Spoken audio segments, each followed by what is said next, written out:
ये आना कोई आना है, ये आना कोई आना है, थोड़ी देर में चले जाना। ये आना कोई आना है, थोड़ी देर में चले जाना। ये मिलना खाक मिलना है, हाँ ये मिलना क्या खाक मिलना है, दिल से दिल नहीं मिलता। यह कह कह के हम दिल को समझा रहे हैं, यह कह कह के हम दिल को समझा रहे हैं। वो कब के चल चुके हैं, वो कब के चल चुके हैं और अब आ रहे हैं।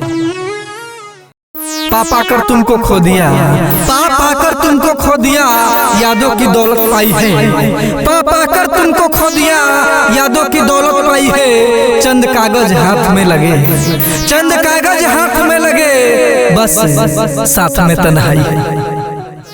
जिधर देखो उधर वार का तिलाना है, जिधर देखो उधर वार का तिलाना है। एक तरफ मासूम दिल, एक तरफ मासूम दिल, दूसरी तरफ ये सारा जमाना है।